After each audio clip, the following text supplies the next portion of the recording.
Hi. In this video, you're going to learn what prepositions and prepositional phrases are, the difference between the object of a preposition and the object of a verb, what every preposition means after it.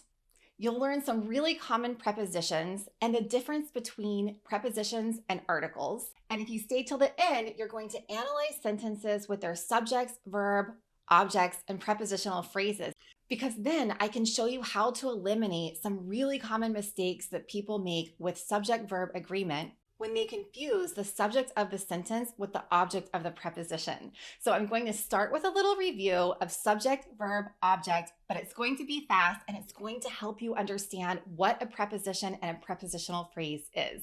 Let's go. Welcome back to my video series where I am teaching you some of the most common mistakes that my students make with their English grammar, writing, and speaking, and I'm showing you how to fix them. So in the last video, I started to tell you about this wonderful day that I spent with my niece, Kenzie. I picked her up, we went to a restaurant and grabbed some lunch, and then we went to the park. So in this sentence, can you find the verb? The verb is went because it can change tense. That's right, it could change tense. Future will go, present is going. So remember, in these videos, please actively participate with me. I will ask you lots of questions, give you an opportunity to say the answer, and that will really help you make sure you understand and also remember what you're learning, okay? So what's the subject of the sentence, the subject of went? We went, because the subject answers the question, who did the verb? Who went? We did. So there's another word there in the beginning of the sentence, then, but you know that this is not the subject because the subject needs to be a noun or a pronoun, and then is not a noun or a pronoun. We is a pronoun. Also, it doesn't make sense to say, what went? Then went. That's not an answer to the question, right? And we also learned how to find the object. So what's the object of the sentence? Or the object of the verb?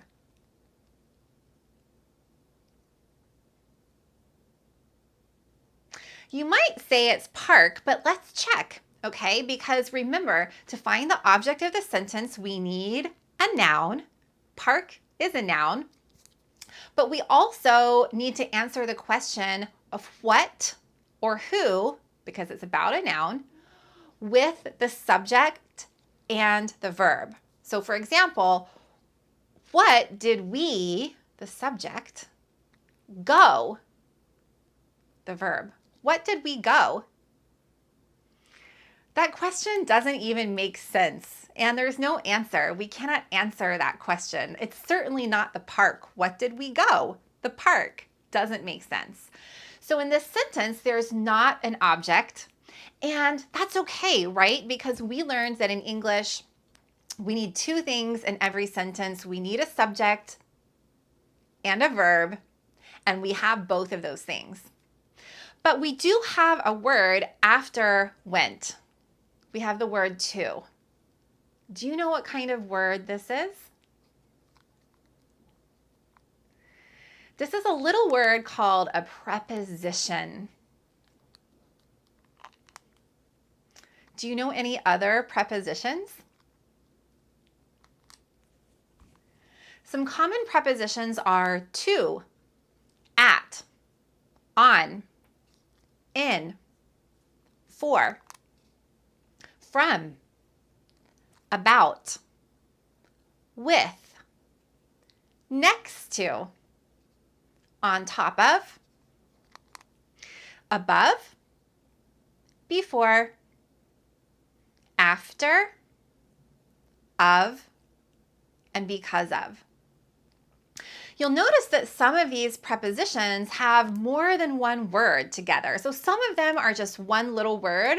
Some of them are two words or three words together. Do you see any like that? Next to, on top of, because of. So these are prepositions, even though it's a combination of words, because we need these words together to keep the meaning. For example, if I say next to, it means beside. This presentation is beside me or next to me. If I separate next and to, we lose the meaning completely. If I say this presentation is to me, it doesn't mean the same. Or next me, that doesn't make sense. So next alone is order of events, like first, second, third, next. Yeah? So sometimes we'll keep a combination of words as one preposition because it changes the meaning and they need to be together to keep that meaning. Here's some other things you want to know about prepositions. A preposition always has another word with it. And that second word is called the object of the preposition. So let's look at some examples. We can say to the park. We went to the park. We need that object of the preposition there, park, because if we say we went to, that doesn't make sense, right? Another example, at the restaurant. We bought lunch at the restaurant.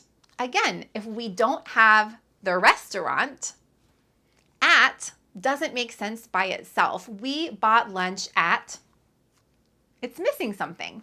So we always need an object of a preposition there. Some more examples: on a blanket, in Orlando, for lunch, with my niece. So the object of the preposition is always the same type of word. So what do we have here? We have park, restaurant, blanket, Orlando, lunch, niece. Are these words all verbs, nouns, adjectives, adverbs? All of these words are nouns. Remember, nouns are people, places, things, and ideas. So all of these words are nouns, and the object of the preposition is always a noun. So we always need a noun after the preposition. After a preposition, we always have a noun, and it is called the object of the preposition. Also, we said that the preposition and the object of the preposition are always together in a little group. They're companions, and they're always together in this little group. And that little group is called a prepositional phrase. Prepositional phrase. I want to pause this lesson for just a moment because since you're watching this channel, I know how much you want to sound natural and professional in your daily life. Would you like to be able to use the English that you're learning in this video and in my other sentence foundation lessons in your daily speaking and writing? What if I told you that when you watch lessons on YouTube, you only remember about 20 to 30% of the information that you learn? This is because watching videos on YouTube is something called passive learning. You're hearing about information, you're seeing information, but you're not actually using what you're learning. If you want to be able to remember 90% or more, you need to do something called active learning. You can think about the difference between active learning and passive learning like this. Imagine you want to learn to play soccer, and your soccer coach shows you how to kick the ball, and he gives you a lot of technique.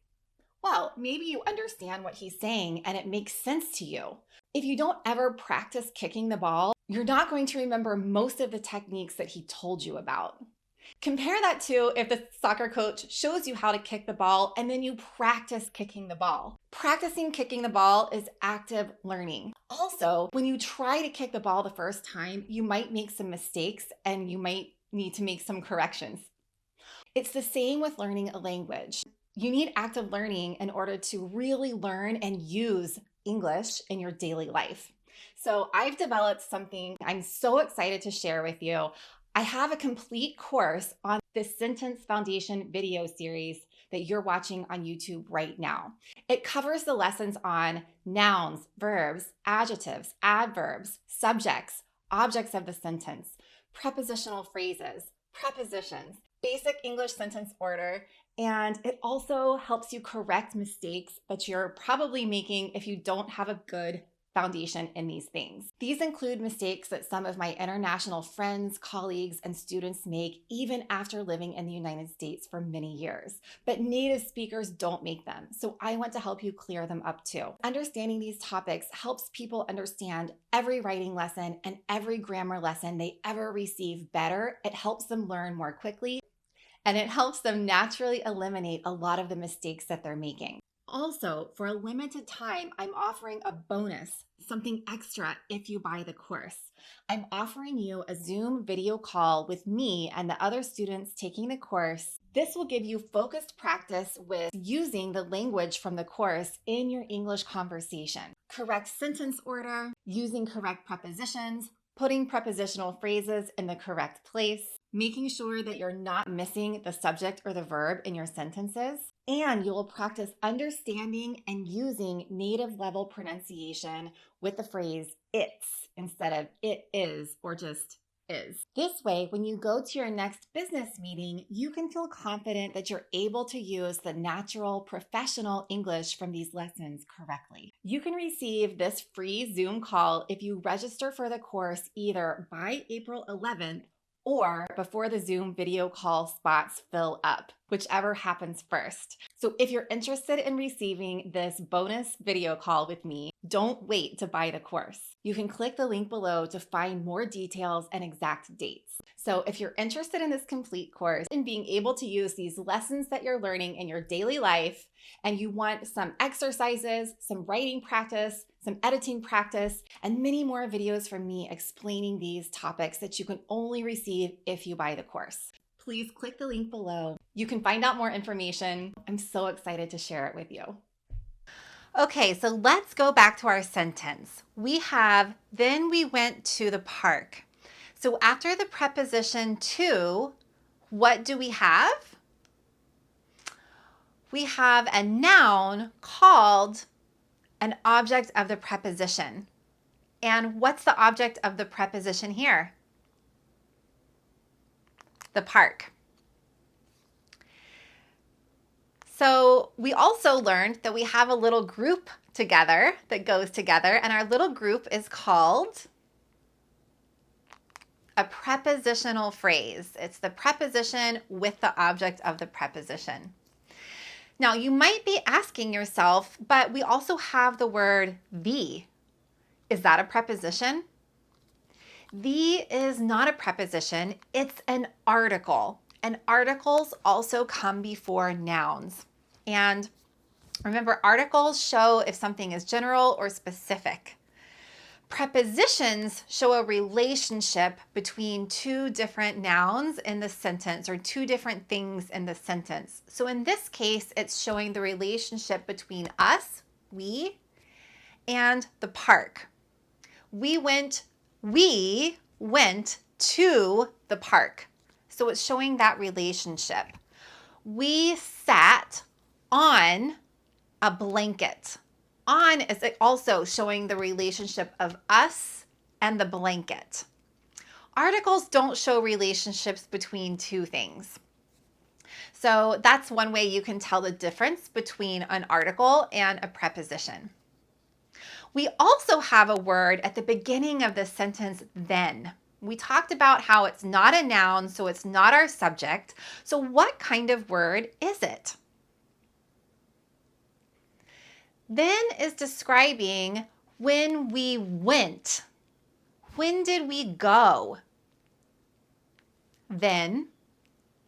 So what kind of word describes verbs? Adverbs. Adverbs describe verbs, adjectives, and even full sentences. So again, if you want more explanation about adverbs, articles, adjectives, nouns, verbs, go back and watch my first two videos in the series, okay? Another example, I ate my taco by the lake. Where's my verb? Ate. And my subject? I ate. And do we have an object for the verb? My taco. Because remember, the object of the verb receives the verb, and it's answering the question, what did I eat? What with subject and verb? What did I eat? The taco. So there's another noun there, lake, but I did not eat the lake. If you said, what did I eat? The lake is not my answer. I did not drink the lake. I did not eat anything from the lake. I ate my taco and it was delicious. Do you see any prepositions? By. It shows the relationship to me, where I'm eating, and the lake. Yeah? And after the preposition, we have an object of the preposition, the lake. And we have the little group because the preposition and the object of the preposition always stay together. And the little group is called the prepositional phrase. Excellent work. Let's look at another example. This one's going to be a little different. The employees in the museum distributed drawing paper. So, I forgot to tell you, after we had lunch by the lake, I took my niece to the Orlando Museum of Art. This is a beautiful museum across the street from the park that you saw there. So the employees in the museum distributed drawing paper, and my niece is an artist. So she was so happy she got to practice drawing. She could look at the art and she could practice her own drawing of the art there. So it was really cool. So we're going to look at this sentence and find the verb first. Distributed. And we need the subject for that verb, the subject of our sentence. We have two nouns there. We have employees and we have museum. So we know the subject needs to be the noun. But remember, the subject does the verb. So who or what distributed? Employees is our subject. So the building did not distribute anything. The museum did not distribute anything. It's just a building standing there looking beautiful, but not doing anything, right? So the employees distributed the drawing paper. And this is one example of why people make mistakes in English if they don't understand English sentence structure. Because in present tense, if you don't know the subject here, it's really easy to make a mistake with your verb. So in present, we would say employees distribute, plural. But if you think the subject is museum, you'll say distributes. And that's a really common mistake in writing and in speaking. So important to understand how to find the subject for your verbs, okay? All right, so what is the object? What did the employees distribute? Drawing paper. That's the object for your verb. And do you see any prepositions? In.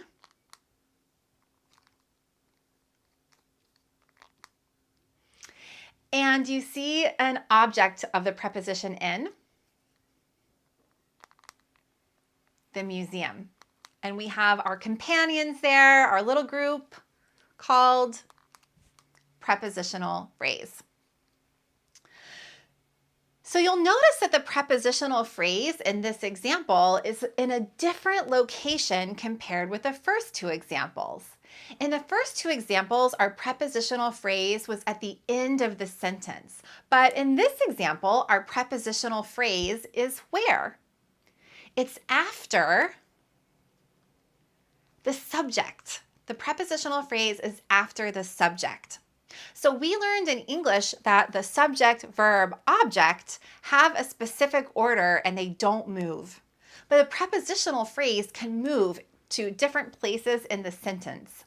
And most places are okay, but not all places. So that brings me to my second common mistake. It's a common mistake to put a prepositional phrase in the incorrect place. So I want to show you where to put a prepositional phrase, where not to put the prepositional phrase, and how to fix that mistake. But still, I want you to get some really great practice. So beneath this video, there's a link where you can select, and I will email you a wonderful practice exercise so you can continue practicing finding subject, verb, object, prepositional phrase. I strongly encourage you to do this because I promise if you can get really comfortable with this and good at this, you will start to easily eliminate really common mistakes in your English writing and in your English speaking. And for the mistakes that you're not automatically eliminating, the grammar lessons and the explanations of mistakes are going to be much easier when you deeply understand how to find these things. So go ahead, click the link. I'll send you some wonderful practice. You can watch this video as many times as you need to solidify your understanding. And also, if you're interested in taking a course with me about verb tenses and more advanced grammar, go ahead and click the link below as well. You can sign up, so I will email you when I release a course. In case you're interested, I can invite you to join. All right, everyone, have a wonderful day. Thanks so much for joining, and I'll see you soon. Bye.